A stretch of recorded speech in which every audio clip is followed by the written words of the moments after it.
Hey you, welcome back to Lost and Found. My name is Belle, and as always, a good read awaits you. So this is part 2 of my book review for the Buttons and Lace series. Today we'll be discussing books 3 through 6, which are about the second couple, Cain, the brother of the couple in the first book, and his love interest, okay? So these books are actually about Cain, who is a co-partner of the guns business, the weapons business that he has with his brother from the first series. And he goes to make a sale, and the man that is supposed to be buying the weapons from him informs him he doesn't have all the money. He only has half of it. And Cain says, well, if you only have half, I can only give you half. And he's like, no, I want to give you a sex slave. I have so many, take whichever one you want. And of course, Cain picks the woman who he's interested in because he already saw her earlier in the story. If you want to know how, you'll have to read it. But he picks the woman, which happens to be the buyer's newest sex slave, and a woman he does not want to give up, but he absolutely needs these guns by this deadline of tomorrow, so he makes the exchange. The exchange is made as a reprieve for the sex slave. She just wants to get away from this sadistic man, and she believes that Cain can be her reprieve, and Cain is just so interested and intrigued in her that he takes the offer without telling his brother Crow. So it becomes a problem as Cain navigates the situation and finds that he's falling in love with her. And Crow is like, no, we need our money. We have to give her back.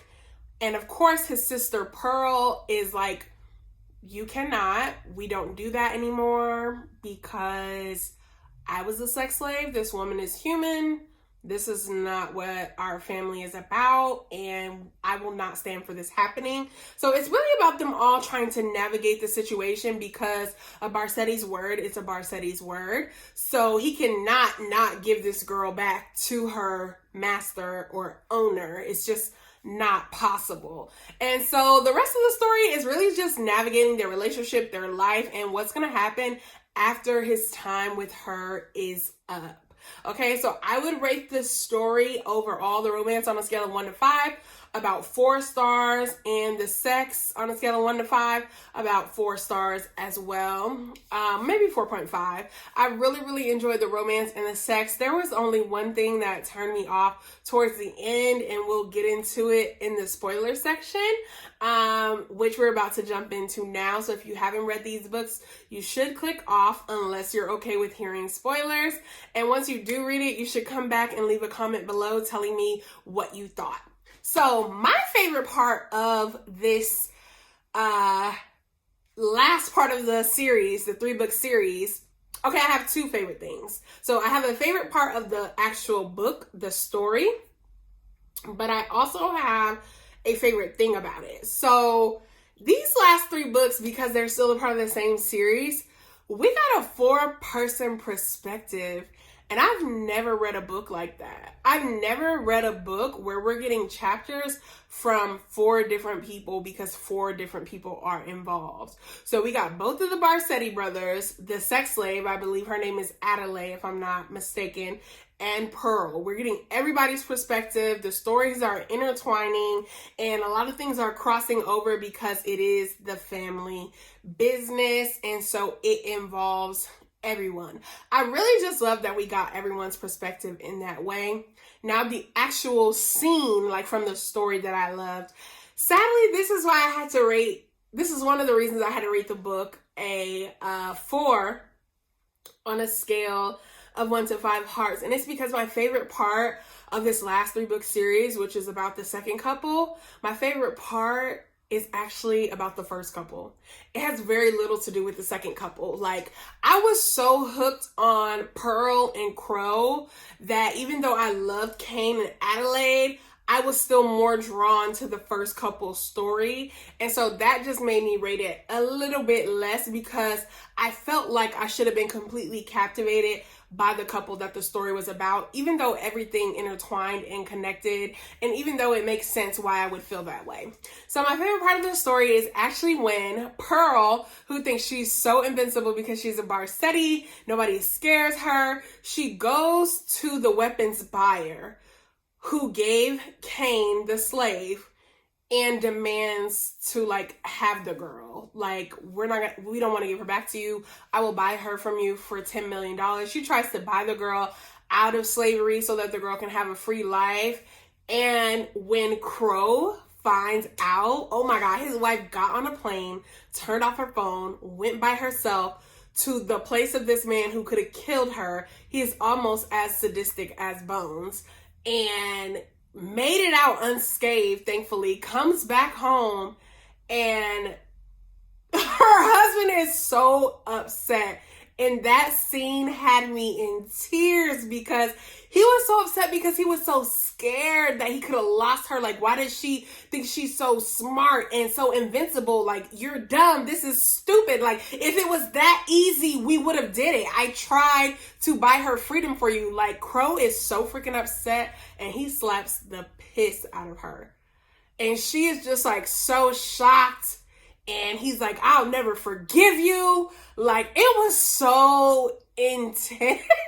It was so intense for me. I'm just like, oh, this hurts me. I'm hurting for him because he is so emotional, because he was literally scared for you. And yes, Pearl, this was dumb. Why the heck did you make that decision? As if it would really be that easy, or as if you're really that untouchable, because you had no protection with you. So even if you were untouchable, they could have touched you in that instance because no one was there to stop them. So it was so freaking crazy. But that was my favorite part. It really like drug me in and made me so much more empathetic towards Adelaide, because I saw how much Pearl loved her and wanted to fight for her freedom, just because Pearl kept remembering, hey, this used to be me at one point. And so I just really can't allow this to happen.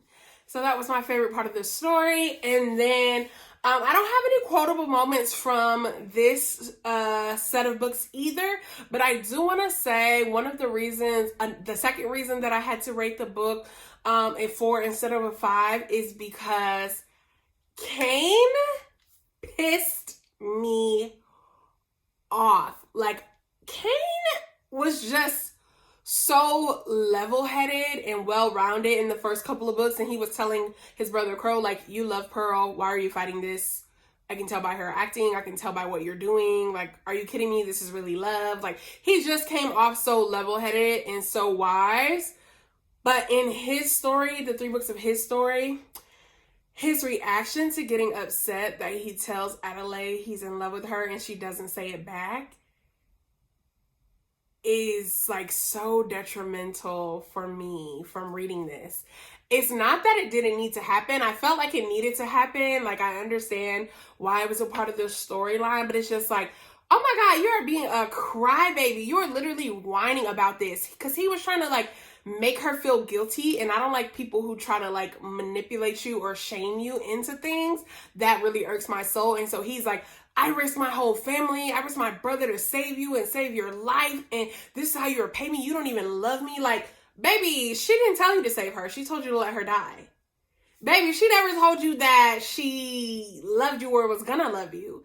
And he was like, you used me. You literally just wanted me to do all this stuff. And she's like, I never told you to save me. Like, he just started blaming her and mistreating her. And I was so saddened by that. And like I said, I know it needed to happen, but for me, it was just like, why couldn't you just maintain your level-headedness and say, hey, I did this because I love you, and even if the love is not reciprocated, you are human, you deserve to be free regardless, and it just is what it is. Like, he came to that conclusion later, but the amount of time we spent with him feeling like he was owed something for doing the right thing bothered me to my core. and I know they are bad guys, like they never claimed to be good, and so that's why it shouldn't, but it was a slight turn off for me. It was a slight turn off for me, and the reason I gave it a 4 on the scale of 1 to 5 hearts for sex is because Adelaide felt pressured into having sex with him, and I didn't really like that either. I think it's just because his brother Crow didn't do Pearl like that, and so in the same series, I was expecting like kind of the same vibe. Like it was a little bit of manipulation with Pearl and Crow, but it was totally her right. Like if you want, this is what you can do. But with Kane and Adelaide, when she wasn't going to have sex with him, he was like, well, I need to call Tristan back and tell him to get his slave back, because if we're not going to have sex, like, you're of no use to me. This doesn't benefit me in any way. And the girl's like so scared. She doesn't want to go back to Tristan. She just wants that reprieve she was seeking, because she feels like Kane is a little more human, to say the least.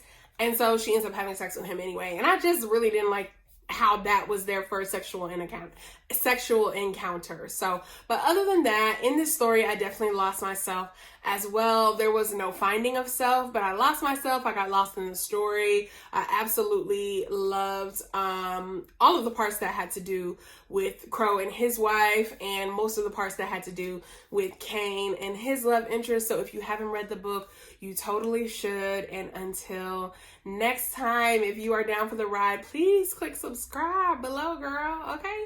Tell somebody. Tell a friend. Tell somebody that's going to tell somebody that's going to tell somebody. I'm here. I'm new. Let's network.